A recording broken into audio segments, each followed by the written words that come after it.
Good morning students. तो आज का टॉपिक है आपका फ्लैश कार्ड। आज बात करेंगे फ्लैश कार्ड के बारे में। कल मैंने बताया था आपको पोस्टर कि पोस्टर क्या होता है, उसकी उपयोगिता क्या होती है। तो आज टॉपिक है फ्लैश कार्ड और फ्लैनल ग्राफ। ये भी जितने भी प्रसार शिक्षण का ही एक माध्यम है और ग्रामीणों को शिक्षा प्रदान करने के लिए ये आवश्यक होता है। तो सबसे पहले फ्लैश कार्ड क्या होता है। फ्लैश कार्ड जो ग्रामीण समूहों को जब इकट्ठा हो जाते हैं, समूह बन जाता है, उनको शिक्षित करने के लिए फ्लैश कार्ड का उपयोग किया जाता है। ये काफ़ी पुराने समय से प्रचलित है। ये माध्यम बहुत पुराने समय से चला आ रहा है। ठीक है।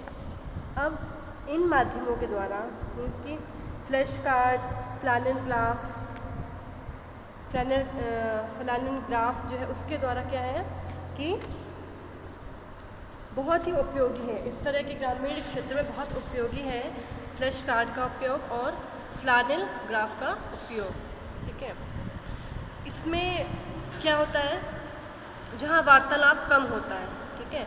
वार्तालाप का मतलब कि जब लोगों को ऐसे बात करके समझा के बात समझ में नहीं आती है, कुछ समस्याएं रहती हैं, ठीक है, भाषा में समस्या रहती है, तो फ्लैश कार्ड के माध्यम से, जैसे कि गांव वाले की भाषा थोड़ी सी अलग होती है, और अगर कोई प्रसार शिक्षक जो कि स्कूली बच्चे हो गए या कॉलेज में पढ़ने वाले बच्चे जो होते हैं, अगर वो प्रसार शिक्षक बन के जाते हैं वहाँ पर ट्रेनिंग के लिए उनको, तो क्या होता है, उनको भाषा ही समझ में नहीं आती है, तो कम्युनिकेशन में थोड़ी प्रॉब्लम रहती है। तो इस समस्या से निपटने के लिए फ्लैश कार्ड का प्रयोग किया जाता है, क्योंकि इसमें कम से कम शब्दों का प्रयोग करके हम अपनी बात को समझा सकते हैं। किसी भी कहानी, कोई विवरण, एक्सप्लेनेशन देना हो, या कोई भी टेक्निक की किस तरह कार्य करती है और उसकी टेक्निक समझाने के लिए फ्लैश कार्ड बहुत ही अच्छा माध्यम होता है। इसका प्रयोग करते समय जितने भी दर्शक वर्ग हैं, ठीक है, दर्शकों की संख्या लिमिटेड होनी चाहिए, सीमित होनी चाहिए, बहुत ज़्यादा संख्या नहीं हो सकती है। अब जब हम फ्लैश कार्ड बनाते हैं तो उसमें क्या करते हैं, पिक्चर्स या कार्टून भी बना सकते हैं फ्लैश कार्ड में, जिसके माध्यम से लोगों को आसानी से कोई भी कहानी या कोई भी विषय समझ में आ जाए। तो एक कथा के लिए 10 से 12 फ्लैश कार्ड ही बना सकते हैं। ठीक है।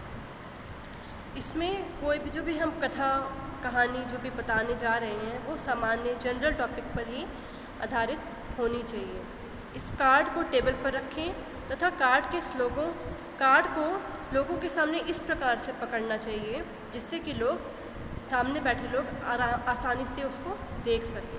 ठीक है। यदि लोग एक घेरा बना के बैठे, जैसे चंद्र के आकार, चंद्र आपने देखा, चंद्रमा वो इस तरह का होता है ना, साइन, ठीक है, अर्ध गोलाकार, ठीक है, उस तरह का अर्ध गोलाकार घेरे में बैठे हैं अगर लोग, तो उसे उंगली के द्वारा उन्हें घुमा कर हर कार्ड को उनको दिखाना चाहिए। जैसे कोई भी अगर शिक्षक बीच में खड़ा है तो उसको हर व्यक्ति को घुमा कर दिखाए, मतलब सबको दिखाई पड़ना चाहिए। ठीक है। अगर कोई विशेष चित्र है या कोई ऐसा बताने वाली स्पेशल चीज़ है तो उसको उंगली के द्वारा उन्हें दिखाना चाहिए।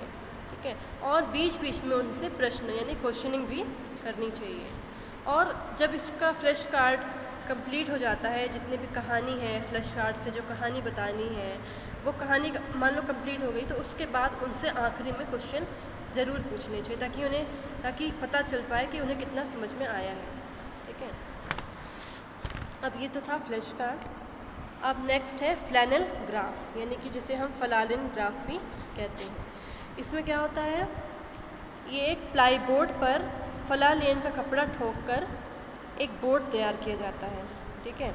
और ये बहुत इसमें चिपकने का गुण होता है, मतलब कि इसकी आसानी से स्टिकीनेस क्वालिटी होती है, चिपकने का गुण होता है, जिसकी वजह से ये एक प्लाई बोर्ड में आराम से लगाकर तैयार किया जाता है।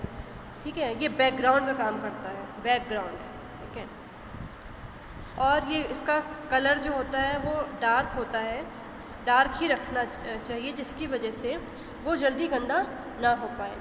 और बोर्ड का आकार जो हम प्लाई बोर्ड जो यूज़ करते हैं उसका न्यूनतम आकार कितना होना चाहिए, 30 बाय 40 इंच। ठीक है।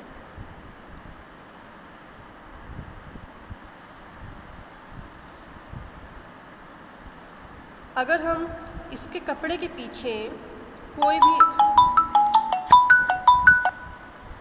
इस कपड़े के पीछे कोई भी हम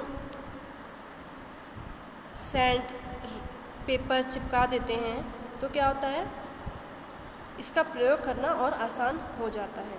जो भी कहानी या इन्फॉर्मेशन लोगों तक पहुंचानी है उसका सरल भाषा में उसकी कहानी अच्छी तरह से तैयार कर लेनी चाहिए। उसके बाद चित्रों को भी तैयार कर लेना चाहिए, जिससे क्या होगा, चित्र के माध्यम से कहानी और रुचिकर हो जाती है। ठीक है। पहला वाक्य इसका फॉर एग्जाम्पल, हम कोई भी कहानी है और उसमें एक कथा है, कथा का पहला सेंटेंस है रामू एक खुशहाल किसान है। ठीक है। तो उस फलाने का जो बोर्ड है, बैकग्राउंड है, उसमें हम कहानी तो हम सुना ही रहे हैं, लेकिन उस बैकग्राउंड वाला जो बोर्ड है उसमें हम चित्र चिपका लेना चाहिए किसान का या कोई भी किसान का, जिसको हम बताएं कि रामू, जो किसान की आकृति है ये रामू है। ठीक है। फिर उसके सर पर अन्न से भरी या अनाज से भरी, कोई भी फलों से भरी टोकरी उसके सर पर चिपका दी जा सकती है। ठीक है। तो इस तरह से कहानी आगे बढ़ती रहती है। जिन जिन आकृतियों की आवश्यकता होती है, ठीक है, उनको लगाया जाता है, और जिनकी आवश्यकता पूरी हो जाती है, कहानी का टॉपिक ख़त्म हो जाता है, तो उसको बोर्ड से हटा लिया जाता है। ठीक है। तो ये था फ्लैनेल ग्राफ और फ्लैश कार्ड के बारे में। आज का टॉपिक यही ख़त्म होता है, क्लास यही ख़त्म करती है। अब नेक्स्ट आपका कल टॉपिक होगा कि हम जो